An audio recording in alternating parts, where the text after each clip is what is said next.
So, when you have a minute, I need to talk to you. Okay, is everything okay? Okay, so Jessy, in the penultimate episode of Chicago Med Season 11, Hannah's water breaks as the hospital goes into lockdown. My water just broke. How will her birth be complicated by this emergency? Well, like you said, her water breaks during a lockdown. There is a murderer on the loose who is in the hospital. She's trying to keep her patients who, she was trying to leave that room because she's in early labor and she decided it was time for her to just go deal with that.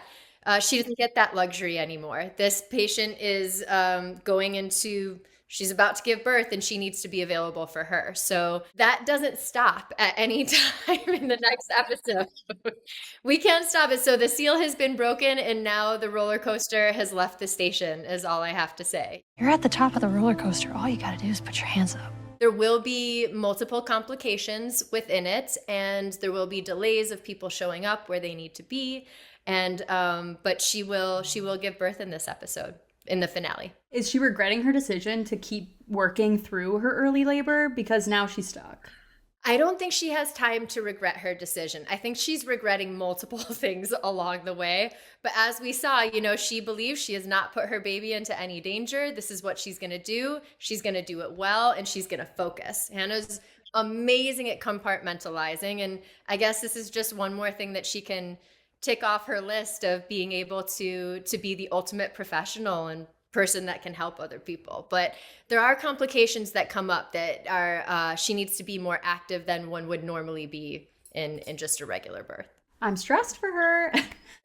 Me too. Dr. Lavelle will definitely push at those issues that that Jessy, who plays Hannah, just mentioned. I know who you are, Jessy. It's okay. We're one of the I know you're a real person. No, but that's a primary relationship in the two-part finale of the last two episodes is between her and Lavelle. And I just want to do a little shout out to Abby Corrigan, who just did an outstanding job this season playing Dr. Lavelle. I've worked with them before on my previous show, so they're great. I worked with them when they were 12 years old and I was 20. We did a show together. And so I walked into the makeup trailer and I'm like, Abby?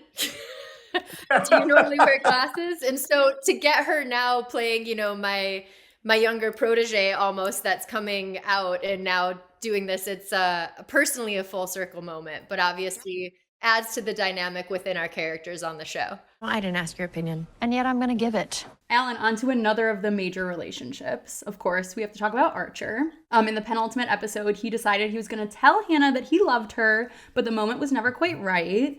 What can you tease for Dasher fans for the finale? Will we be getting a big romantic proclamation?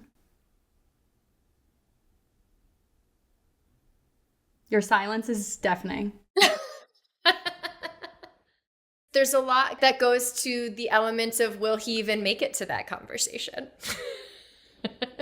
If we were to be teasing, Claire, will he even make it to get to have that proclamation? If he lives long enough to say it, he will. Archer is in danger.